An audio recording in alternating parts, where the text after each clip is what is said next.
ओम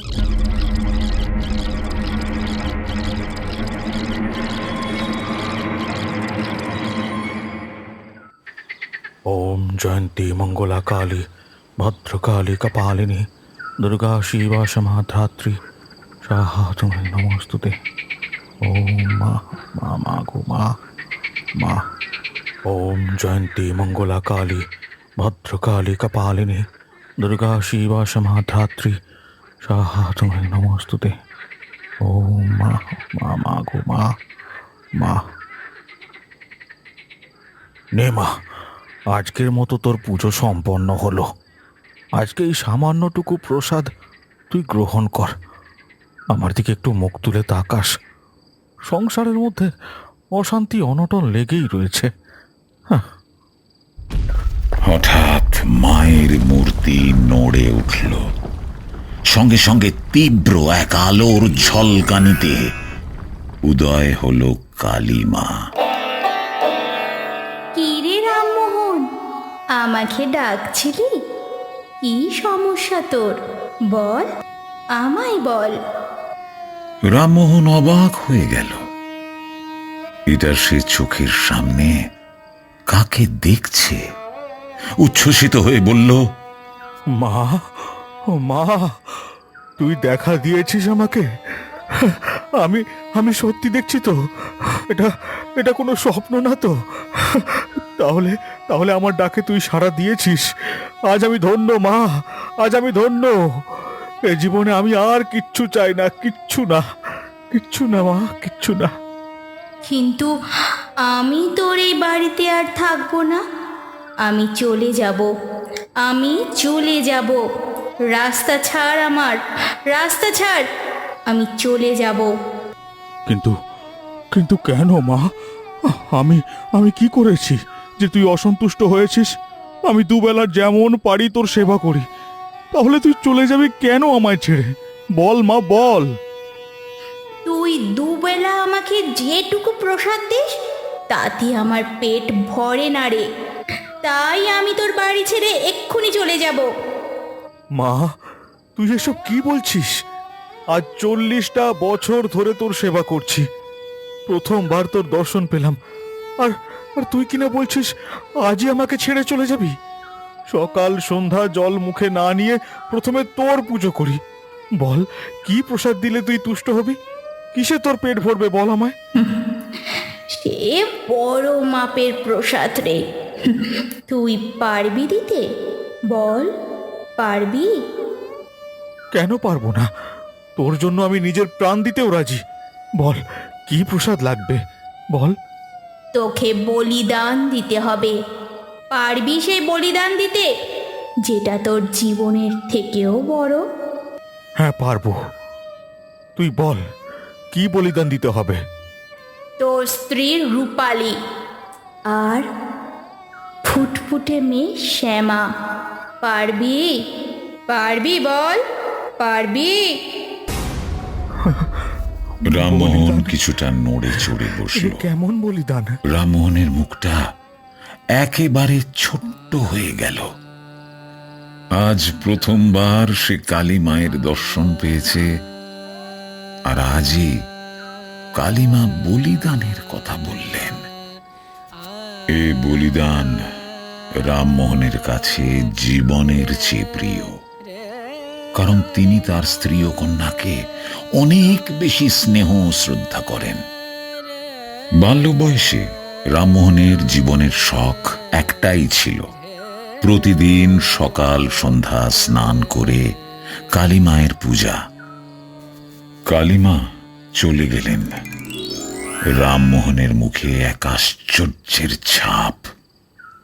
সেই রাতটা রামমোহনের দুশ্চিন্তা ও হতাশার মধ্যে কাটল। পরদিন সকালে রামমোহন সকালে স্নান সেরে হাতে এক ঘটি জল নিয়ে দোতলার মধ্যে ঘরের দিকে এগিয়ে যায়। ঠাকুর ঘরের দরজাটা খোলার পর অবাক দৃষ্টিতে সে ঘরের ভিতরের দিকে তাকিয়ে রইল।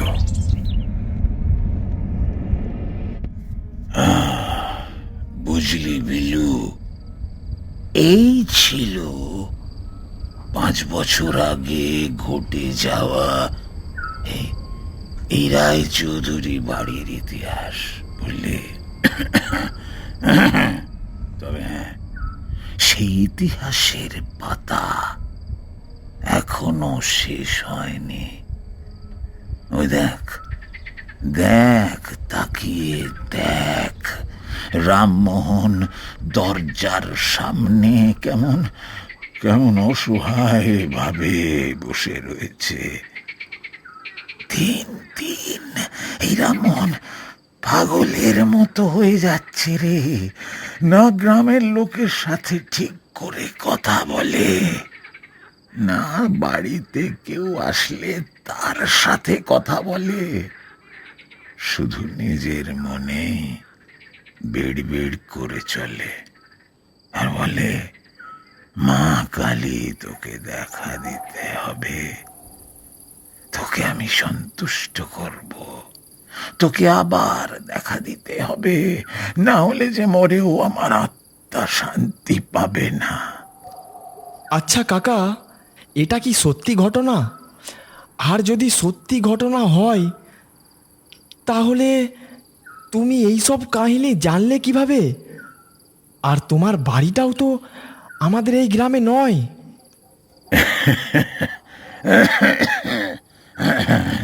ঠিকই বলেছিস। তাহলে শোন, আমি একমাত্র এই রায়চৌধুরী বাড়ির বিশ্বস্ত কর্মচারী ছিলাম রে।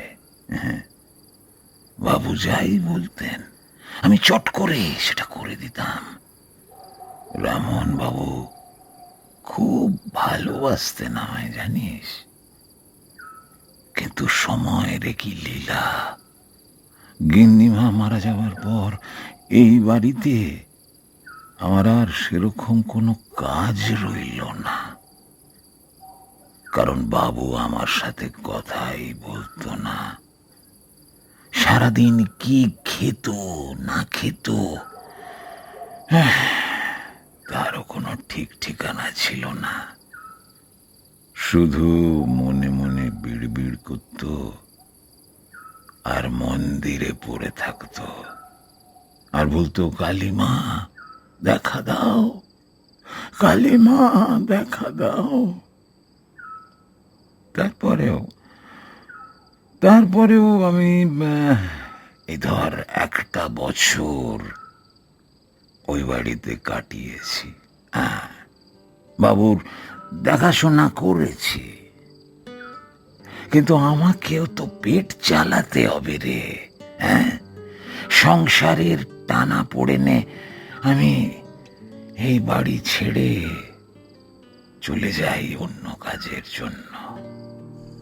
আচ্ছা খুড়ো, একটা কথা বলো, এই 5 বছরের মধ্যে একবারও কি ওই রামমোহন দাদুর মা কালীর সাথে দেখা মেলেনি? না রে, না। তারপর থেকে আর দেখা পাইনি। তবে আমি প্রতি সপ্তাহে আসি, একবার করে দেখা করে যাই। মানুষটা কি অবস্থায় আছে সেটা দেখতেও বড্ড ইচ্ছে করে রে।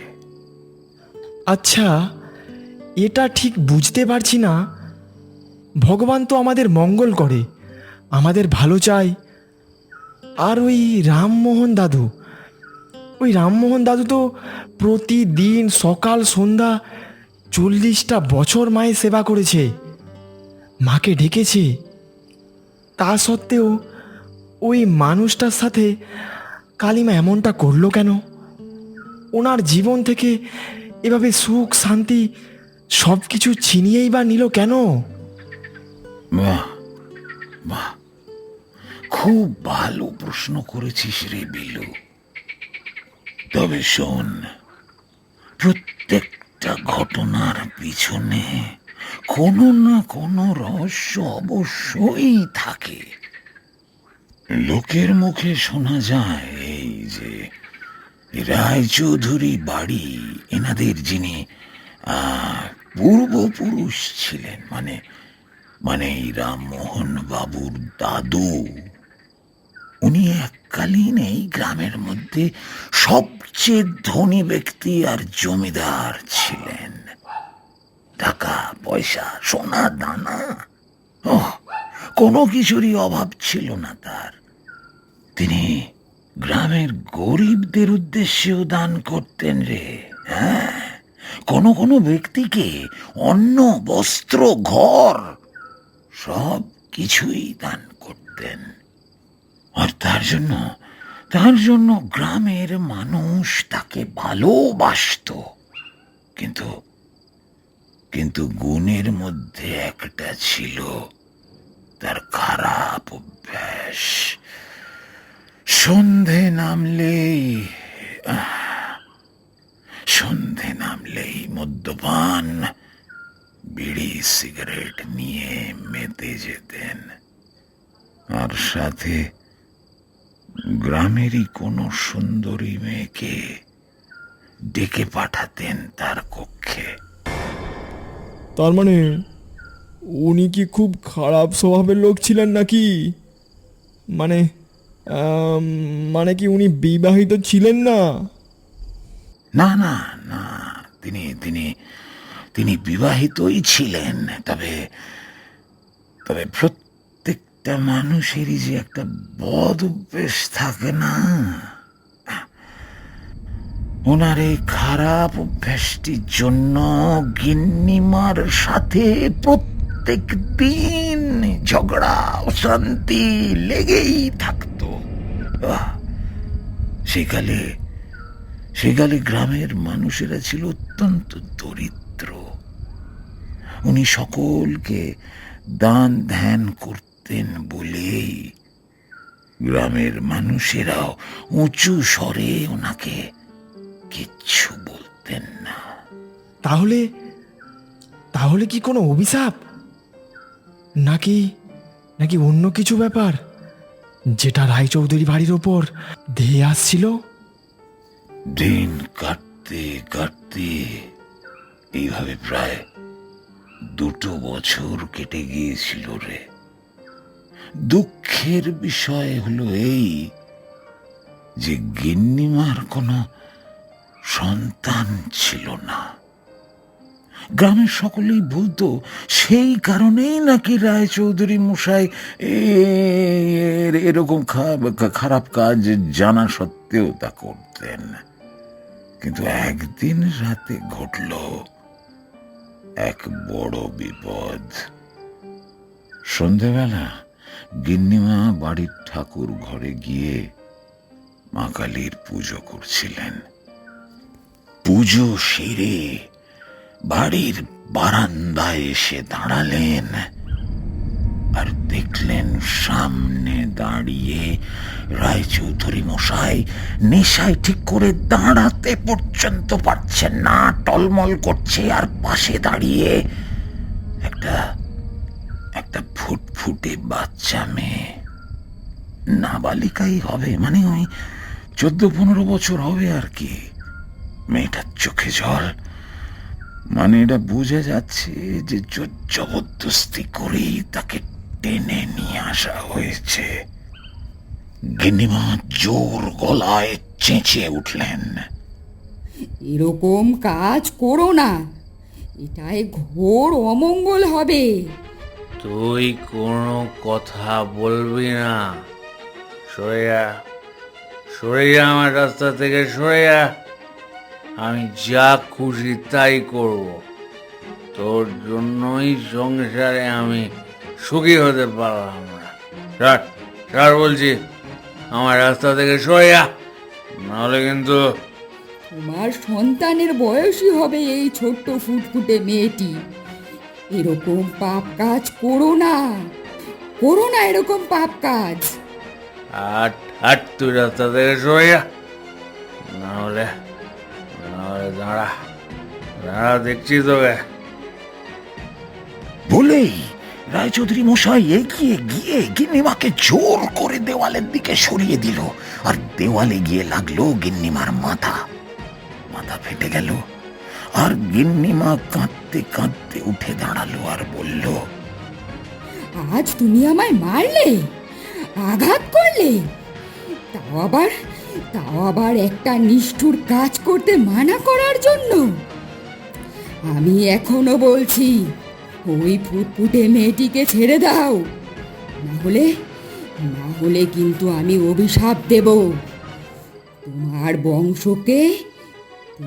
বংশকে নির্বংশ করে দেব আমি। তা সত্ত্বেও রায়চৌধুরী মশাই গিন্নি মায়ের কথা শুনল না, উল্টে অকথা কুকথা বলতে লাগলো। আর সেটা সহ্য করতে না পেরে গিন্নিমা বলল, তোর বংশকে আমি অভিশাপ দিচ্ছি, এই বংশ ধ্বংস হবেই। তোর এই সাম্রাজ্য, সোনা টাকা পয়সা কেউ ভোগ করতে পারবে না, কেউ না। সব কিছুই ধূলিসাৎ হয়ে যাবে। এই এত কিছু সাম্রাজ্য কেউ ভোগ করতে পারবে না। আমি যদি কালী মায়ের পুজো সৎ মনে কোনো কিছুর আশা না করে থাকি, তাহলে মা যেন আমার কথা রাখেন। ধ্বংস হবে, তোর গোটা বংশ ধ্বংস হবে। এই বাড়ি ছেড়ে আমি আজই চলে যাব।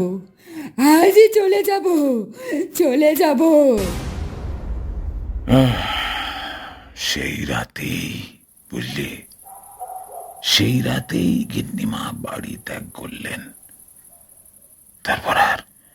তারপর আর কোনোদিনও ফিরে আসেননি। কয়েক বছর পর শুনতে পেলাম, গিন্নিমা নাকি আকাশের তারার দেশে চলে গেছে। বুঝলি বিলু, এই রায়চৌধুরী বাড়ির ধীরে ধীরে পতনের ইতিহাস। তাহলে এই রামমোহন দাদুর জন্ম হলো কিভাবে, বা এই বংশের মালিকানা কিভাবে পেল? গিন্নিমা চলে যাওয়ার কয়েক মাসের মধ্যেই রায়চৌধুরী মশাই গ্রামেরই এক সুন্দরীকে নিজের সংসারে নিয়ে আসলেন। বাবা, এই ঘটনা তো পুরো ইতিহাসের পাতায় লিখে রাখার মতো। আমার গোটা গায়ে কাঁটা দিয়ে উঠছে, দেখো। তবে এই রামমোহন বাবুর মৃত্যুর পরেই এই বংশ নির্বংশ হয়ে যাবে। আর দুদিন পরেই যে অমাবস্যার রাত আসছে, ওই দিনেই প্রতি বছর রায়চৌধুরী বাড়িতে কালী মায়ের পুজো ধুমধাম করে পালন করা হয়। সকল গ্রামবাসী উপস্থিত থাকে। সকলে মিলেই তো হই হুল্লোড় করতে করতে এই পুজোয় নিজেদের হাত বাড়িয়ে দেয়। তবে কি জানিস, এই রামমোহন বাবুর অবস্থা দেখে মনে হচ্ছে এটাই হয়তো শেষ বছর মা কালীর পুজো হবে এই রায়চৌধুরী বাড়িতে। সত্যি, লোকটার দিকে তাকিয়ে খুব মায়া হয়। সারাদিন কিছু খায় না, পাগলের মতো বসে থাকে আর বিড়বিড় করতে থাকে। আচ্ছা কাকা, এই পুজোয় কি আমরা সহযোগের হাত বাড়িয়ে দিতে পারি? না, মানে টাকা পয়সা দিয়ে কোনো সাহায্য করতে পারবো না, কিন্তু পুজোর সকল জোগাড়পত্র থেকে শুরু করে ভোগ বিতরণ বা বাকি যে কাজগুলো হয় সব কিছুই কিন্তু করতে পারি আমরা। তা তো ঠিকই। এই জমিদার বাড়ির যেটুকু সম্পত্তি রয়েছে তা দিয়ে এইবারের মতো পুজো হয়েই যাবে। টাকা পয়সার সাহায্য এমনিতেও নেয় না এই রায়চৌধুরী বাড়ির পুজোর সময়। যাই হোক, ঠিক আছে, তাহলে কাল বিকেলে দেখা করছি। পুজোর সকল সরঞ্জাম নিয়ে আলোচনা করা যাবে। আজ উঠি রে, তোরা যা, বাড়ির দিকে যা। হ্যাঁ, সকলেই নিজের নিজের বাড়ির দিকে চলে গেল। গ্রামবাসীরা নিজেদের মধ্যে বলা বলি করে এ বছরই হয়তো এই রায়চৌধুরী বাড়ির শেষ কালী পুজো। কারণ মা কালীর আশীর্বাদে আর গিন্নিমার অভিশাপের জন্য এই বংশ নির্বংশ হতেই চলেছে। পুজোর একদিন আগে সকল গ্রামবাসী নিজেদের সহযোগের হাত বাড়িয়ে দেয়। সাথে হরিশ, বিলু ও কিরণ তারাও যে যার নিজেদের মতো ছোট ছোট দায়িত্ব পালন করতে থাকে। পুজোর ঠাকুর ঘর খুব সুন্দরভাবে সাজানো হয়েছে। শেষবারের মতো মা কালীর পুজো বলে কথা, যেন কোনো রকম ত্রুটি না হয় সেদিকে খুব ভালোভাবে নজর রেখেছে এই বাড়ির চাকর হরিশ। এই রায়চৌধুরী বাড়ির যেটুকু সম্পদ অবশিষ্ট ছিল পুজোর জন্য রামমোহন বাবু তা পুরোটাই তুলে দিয়েছে হরিশের হাতেই। পুজোর দিন সকলেই রায়চৌধুরী বাড়িতে উপস্থিত হয়েছে। কেউ কেউ ঠাকুর ঘরের কাছে দাঁড়িয়ে রয়েছে, কেউ আবার বারান্দায়। নতুন ঝকঝকে বস্ত্র পরে দাঁড়িয়ে রয়েছে হরিশ, বিলু আর কিরণ। প্রত্যেকেই অপেক্ষা করছে রামমোহন বাবুর জন্য। কি রে বাবা, পুজোর তো সময় হয়েই গেল, রামমোহন বাবু এখনো আসছে না কেন? ঠিক তখনই ঘরের ভিতর থেকে বারান্দায় বেরিয়ে আসলো রামমোহন। পরনে ধুতি, গলায় উত্তরীয় আর মালা, কপালে তিলক করা, মুখে একটা হাসি, সাথে বারবার বলে চলেছে, আর কিছুটা সময়ের অপেক্ষা মা, তারপরেই আমি জানি তুই আমায় দেখা দিবি। হ্যাঁ, আমি জানি তুই আমায় দেখা দিবি। আমায় আমায় দেখা দিবি তো মা? হ্যাঁ, দাঁড়া দাঁড়া, আমি আসছি, দাঁড়া, আমি আসছি।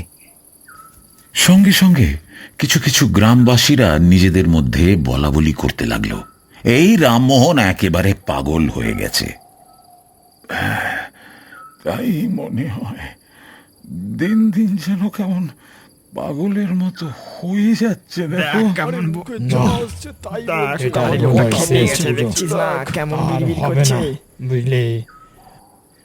রামমোহন কারো কথাতেই কান না দিয়ে সোজা ঠাকুর ঘরের ভিতরে প্রবেশ করলো জয় মা এবং তার আসন গ্রহণ করল। বাবু মা, মায়ের মন্ত্র, শাঁখের আওয়াজ, ঘন্টার শব্দ আর গ্রামবাসীদের উলুধ্বনিতে দুর্গা শিবা মায়ের পুজো শুরু হলো। ওম জয়ন্তী মঙ্গলা কালী ভদ্রকালী কপালিনী দুর্গা শিবা সমাধাত্রী নমস্তুতে।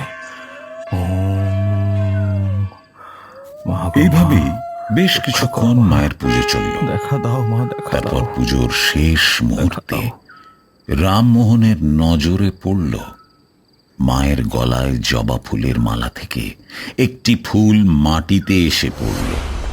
সাথে সাথেই গোটা চৌধুরী বাড়ি কাঁপতে শুরু করলো। সকল গ্রামবাসী চেঁচামেচি শুরু করে দিল, যেন ভূমিকম্প শুরু হয়েছে। আর রামমোহনের মুখে একটা হাসি, কারণ সে বুঝতে পেরেছে যে এবারে মায়ের আসার সময় হয়েছে। কোথা থেকে যেন ধোঁয়ার বেগ ছুটে আসলো, গোটা ঠাকুর ঘরকে ধোঁয়ায় ভরিয়ে দিল। সমস্ত গ্রামবাসী কাস্তে কাস্তে অজ্ঞান হয়ে মাটিতে লুটিয়ে পড়ল।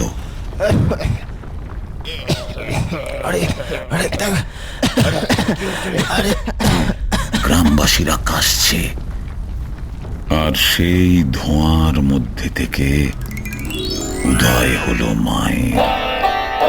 চারিদিকে সুগন্ধে ভরে গেল।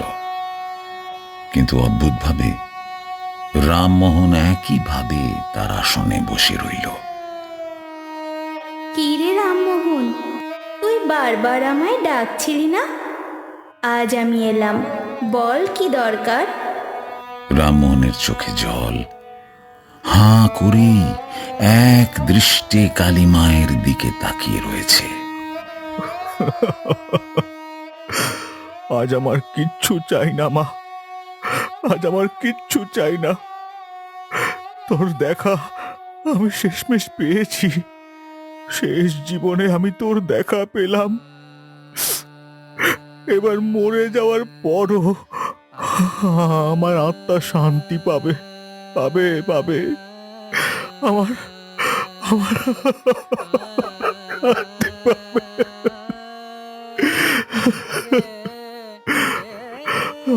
আমার আমার কি দোষ ছিল মা, হ্যাঁ? যে এত দিন তুই আমাকে একবারও দেখা দিলি না? বল, কি দোষ ছিল আমার? বল বল মা, বল।